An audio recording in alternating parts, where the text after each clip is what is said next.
I have with me Supreme Court lawyer Kirit Dhananjay to break it down for us exactly what it means for Mahua Moitra to be disqualified from the Lok Sabha. The ethics committee report that was tabled in the parliament, Mr. Dhananjay, has got votes in favor of it that asked for Mahua's expulsion. They claim that she has committed illegal activities, has compromised with national security, has taken cash for interest for queries, basically targeting Adani in favor of business interests for Hira Nandani's.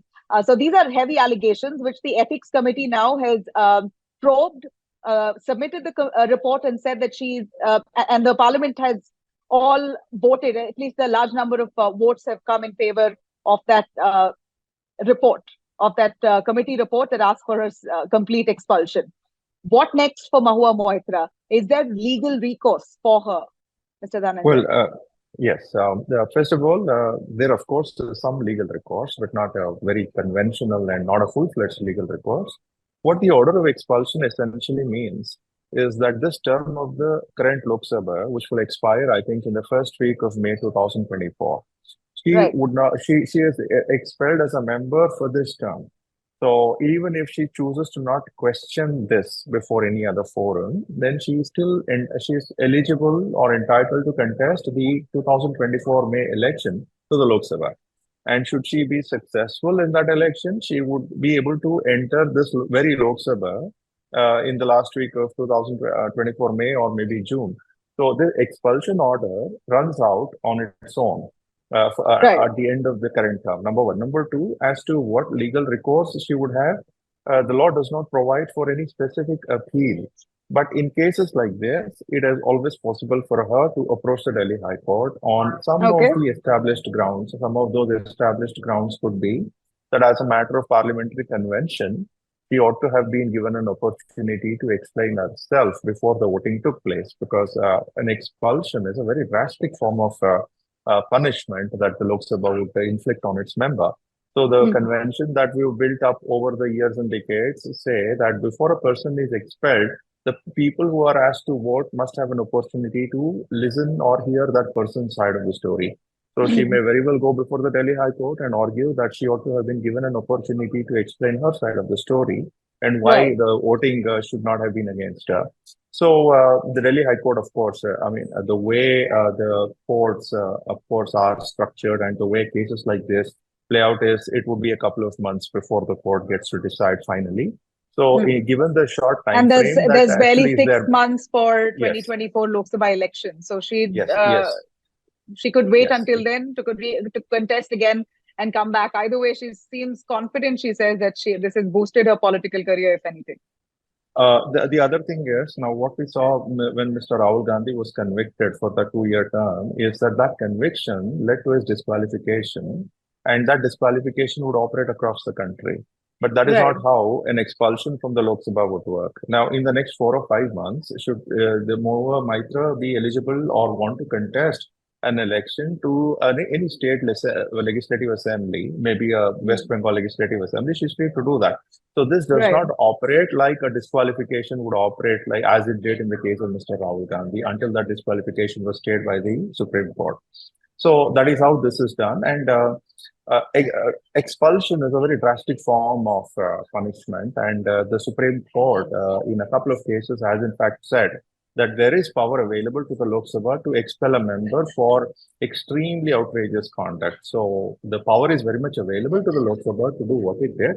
The question is whether it was in fact justified, or rather whether it did follow a long-standing tradition of following the person who is about to be expelled to have a say on the floor of the Lok Sabha.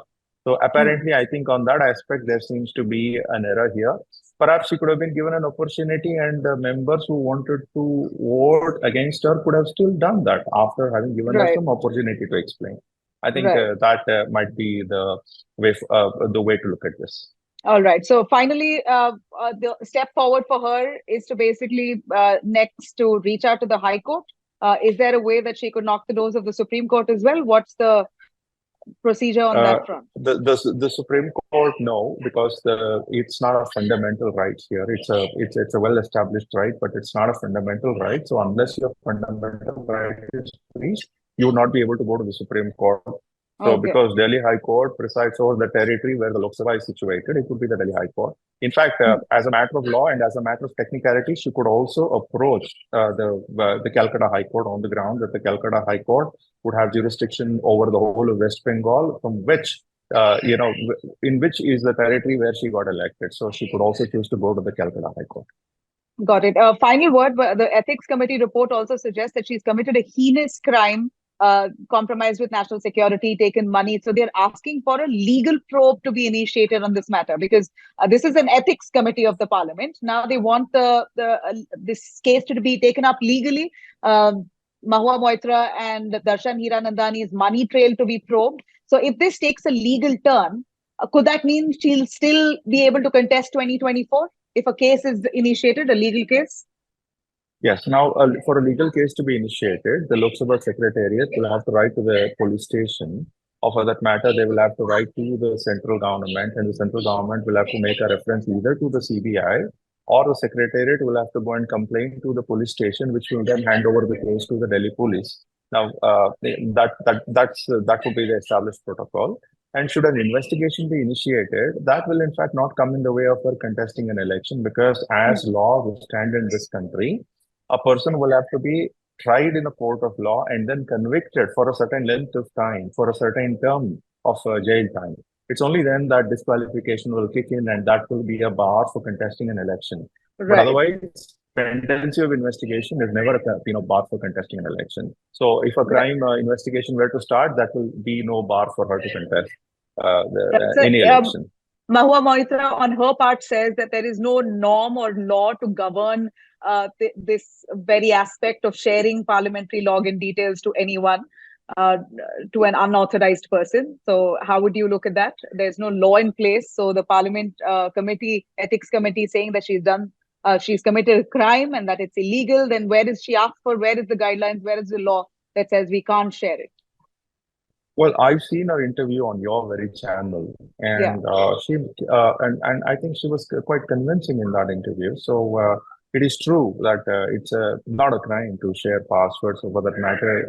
What she did say in your interview is that she in fact used Mr. Darshan Hiranandani as her secretarial staff, which is not prohibited under the law. Number one. Number two, the parliament websites allows people to log in from outside of the country because they have not blocked foreign IPs.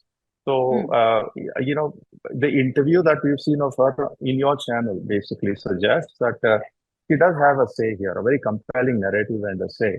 So, for that reason, it would have been nice and fair to give her an opportunity, to have given her an opportunity in the Lok Sabha to express herself. But to be logging into her parliamentary ID from various different countries simultaneously, multiple people having it, isn't there a certain responsibility that a parliamentarian should be holding? Zero. There is zero national security risk here. It's like book my show. You want to book a movie ticket? Perhaps you could ask your friend sitting in London or in US. But is parliamentary login as easy and taken for granted that we treat it like a book my show? Yeah, I think so, because all that happens here is you post questions, and then those questions are in the public realm. And I think the only thing that happens on this parliamentary login ID is you would put your questions, and then the parliament chooses what questions to in fact place before whom. So, what kind of national security implication are we talking about? I'm saying this based on what I've heard of art from her on your TV channel, on her interview in your TV channel. So I think she too has a story here, and I think her part was that a lot of other people also do the same. So this is an established or an accepted practice. Now, if something is already an accepted practice, and I don't think the ethics committee said that this is not an accepted practice. I believe she was asking that the department gave the IP addresses from where different people would log in. Perhaps that could have been done, because that would have actually allowed the committee to see that this was quite widespread. Not everybody was logging from their own mobile number. People were logging in from different IDs and all that. And I think she has a convincing part when she says that her constituency is a remote one, and she was using a very rich man as a secretarial staff. That's permitted. And I think she did say in your interview that this person, Darshan, he's her friend, and then he's got scarves and shoes or whatever. So if To you all the more ask questions, all the more to be asking questions, at the behest of a businessman. Do you believe that that was, and the allegations are that, there may have been did he, gifts because exchanged, that part, I that mean, he had done, Darshan Hiranandani has pushed his business interests through a parliamentarian in the parliament. It's a house of democracy. well, first of all, if Mr. Darshan was asking questions through her, if not her, there were 534 other parliamentarians that he could have gone to. And the question really I want to know is, did he ask a false question? Did he make a false allegation? You don't see that in his affidavit at all. That affidavit is so damning in terms of what a person confesses to. But then you don't find anywhere in that affidavit that they raised false questions, they made false allegations. Now, as a constitutional lawyer, I'm concerned about that aspect. It's not about what questions were raised. The question is whether were false allegations leveled, were irrelevant questions asked, were false accusations made. You don't actually have him confessing to any of that, and that is what I find this whole thing intriguing. And the committee that probed Mahua Moitra has not questioned Darshan Hiranandani face to face. That's a ready ground available to her, wherein she could go to the Delhi High Court and say that she has been condemned on the basis of an affidavit, which could be suspect. And by the way, a very rich businessman is not going to do something like, come forward and, confess even before he is being given an opportunity or he is compelled. If you are going to confess to some wrongdoing, and if you happen to be a very big businessman, then the world expects that you would do so only if you're compelled to do so. You're not going to voluntarily come forward and confess. So I think there are many things that we don't yet see here. There are many things that are still unexplained here. And whatever said and done, I think she ought to have been given an opportunity to explain herself. I think it was unfair on the part of the Lok Sabha to have not given her the opportunity to explain herself. You could have voted against her.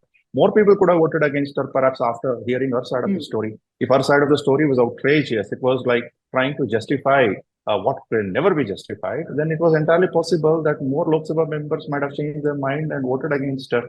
So this is democracy, where we always give an opportunity to a person to explain himself or herself before we cast a vote against that person. Right. So we heard you. Thank you very much for breaking that down for us, KV Dhananjay. Thank you. Appreciate your time.